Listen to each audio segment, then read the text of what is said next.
aka Diz, and this is The Force Always. Okay, so welcome to the show. Let's get into Star Wars news.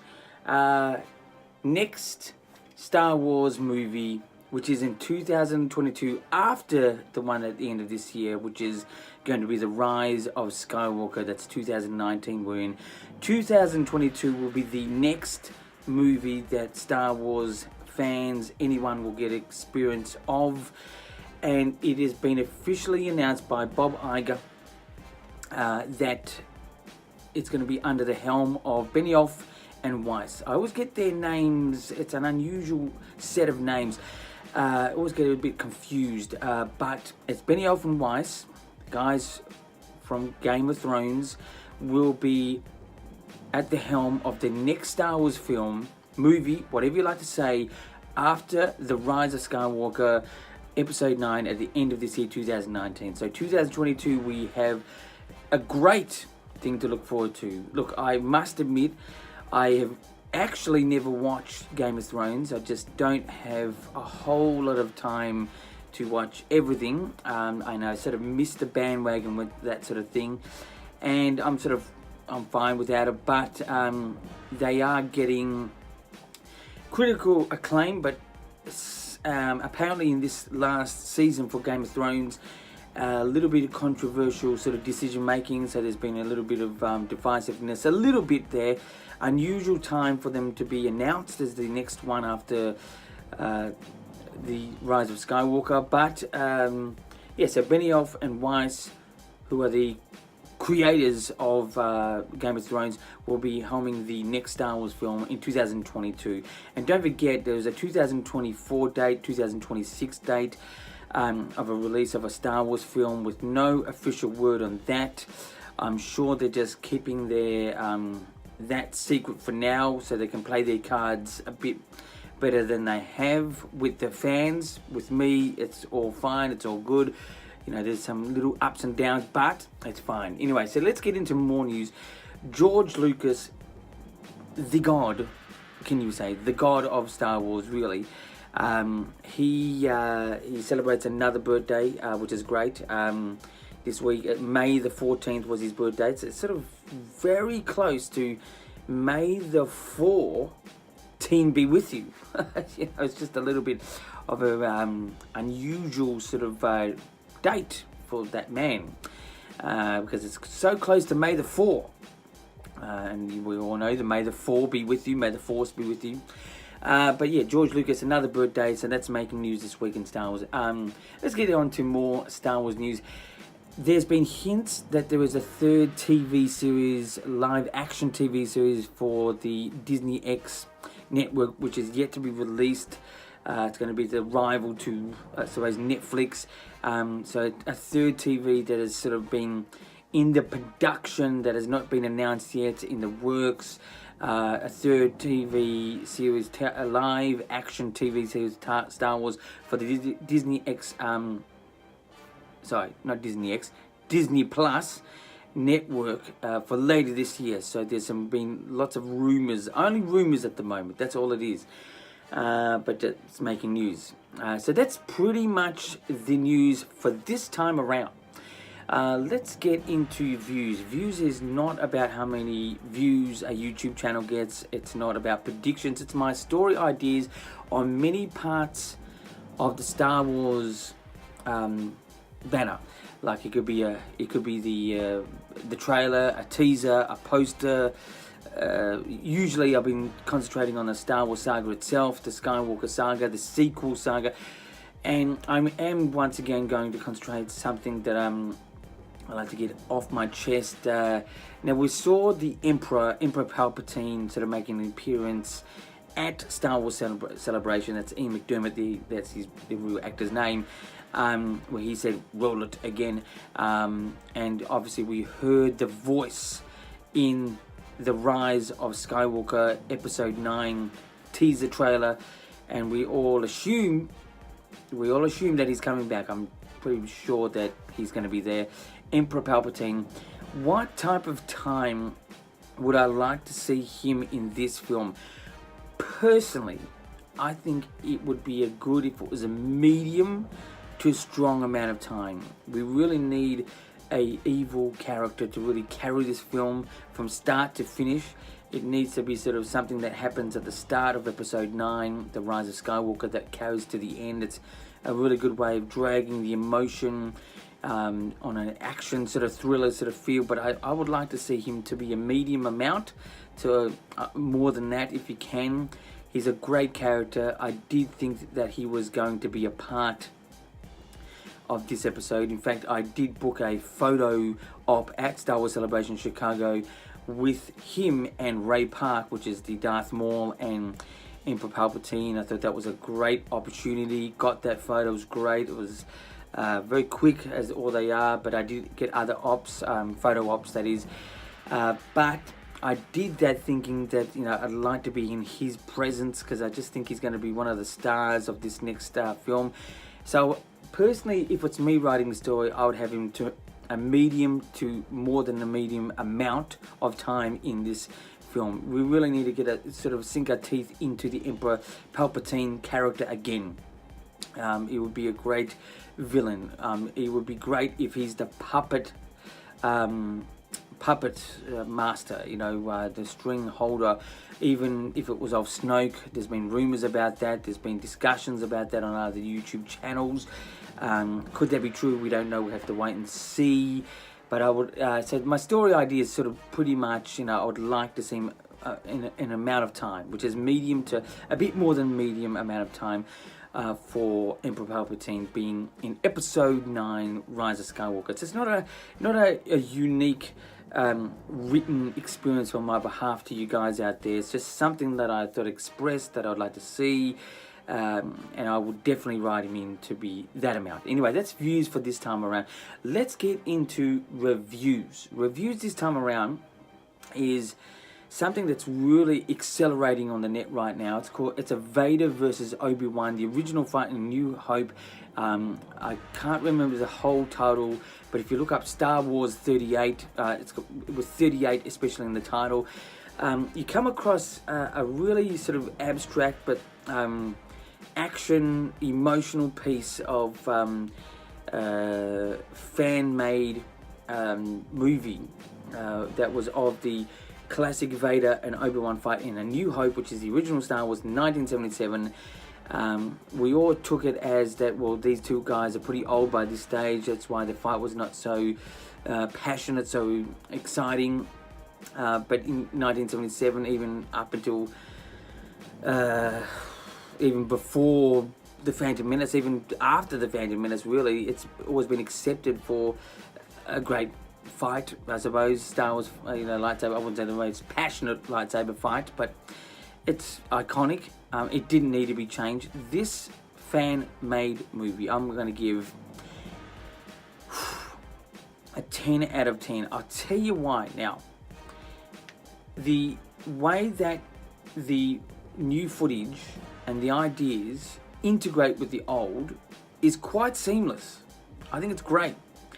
And I think, you know, with today's technology, sort of have a better understanding of these two characters where they were at that time.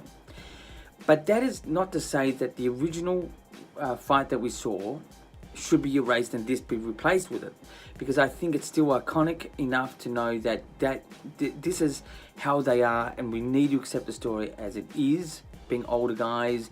Even the technology of 1977, I don't actually even think of 1977 technology. I do think how amazing it was for that period of time, but I just think the fight was what it was. It was just two old guys going at it in a very old and dusted way, and I accept that. So whether it's 1977 or 2017 or 19, whatever you like to say, the fight is what it is.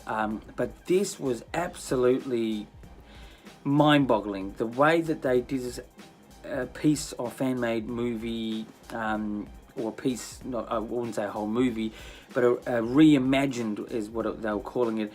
And I just thought it was thoroughly entertaining. I wouldn't want it to be replaced, but I do like the whole meaning behind what was done in this fan-made movie, the passion, especially the camera angles, the moving of the camera, the aggression from Vader, and even the weakness of Obi-Wan. You really sort of see it in this fan-made movie.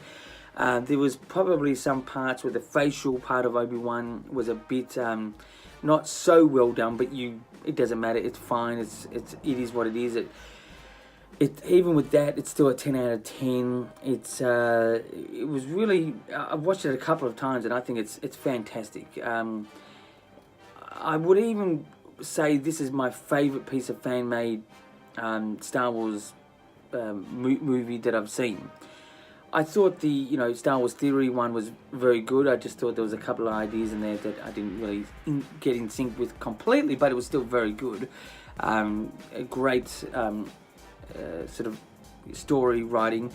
But going back to the reimagined Star Wars 38, whatever you want to call it, it's just put 38 Star Wars 38 in the YouTube, search that, you'll find it, and it just even how it starts off with the Death Star, and I think it's Alderaan.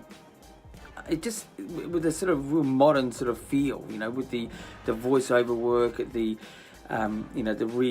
resampling of voices and putting at the start, sort of giving that sort of build up. I thought it was fantastic. There's nothing bad to say about this at all.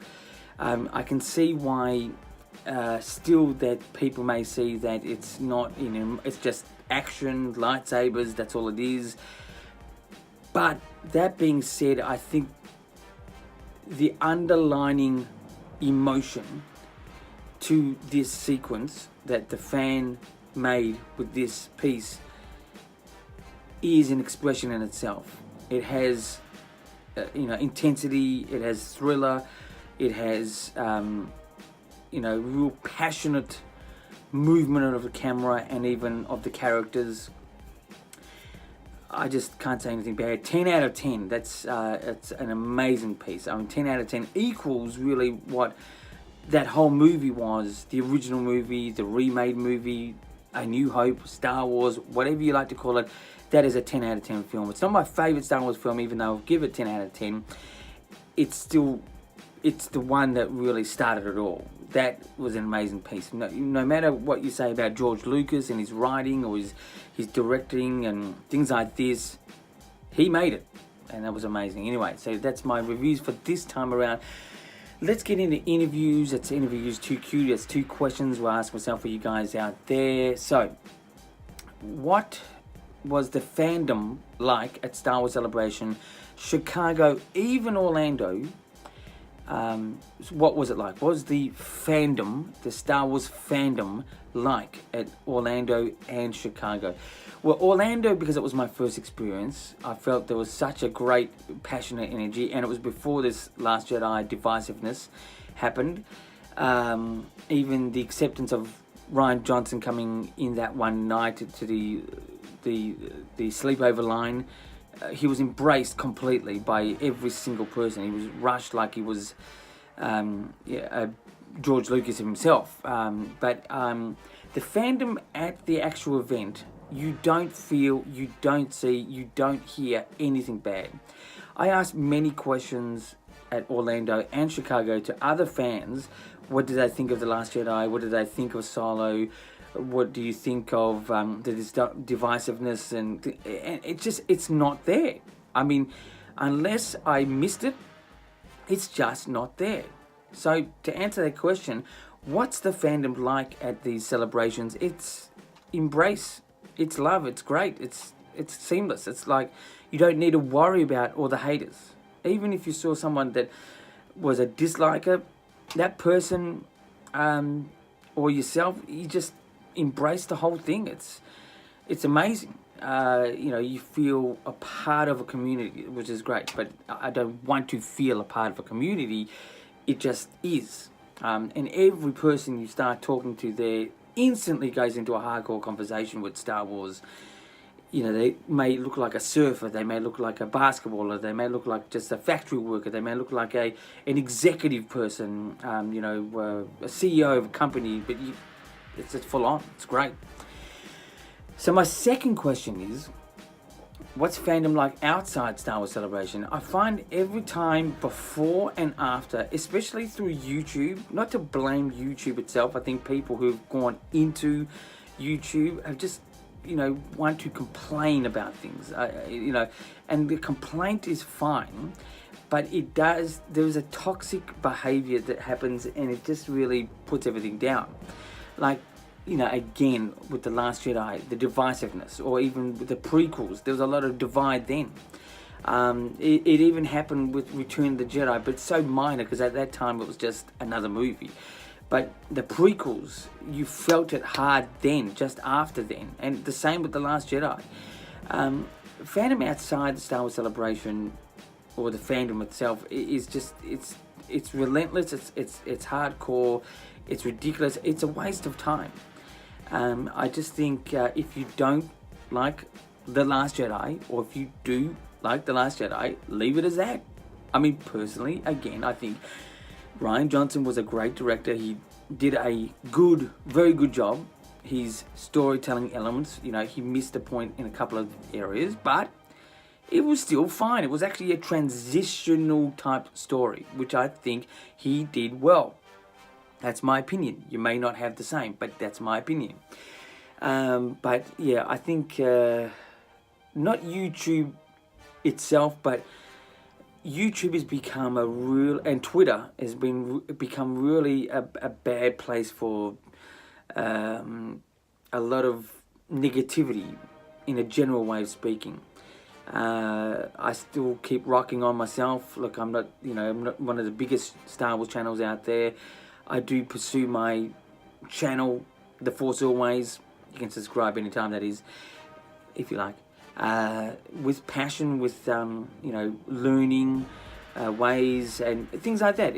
I think I'd like to have a bigger channel, but I'm happy as I am right now. It is a love, a passion of mine. This whole Star Wars thing is great. I love movies first and foremost. Star Wars is one of them. I just really concentrate a lot of my energy with it, because I find it's Star Wars. There's just every element to movie making in the whole process. That's my opinion. But the fandom, especially centered in YouTube itself, needs to be really taken on by the individual. As don't get too personal with these people. Just listen to what they have to say. Even if you don't like them, just listen to what they have to say for what it means from them. Don't let it get to you. That's my only advice and opinion, anyway. So that's my two questions for this time around for Interviews to Q.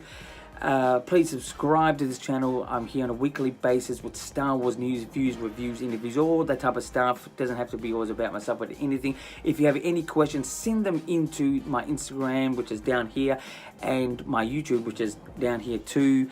The addresses for that. And until next time, my friends, keep rocking.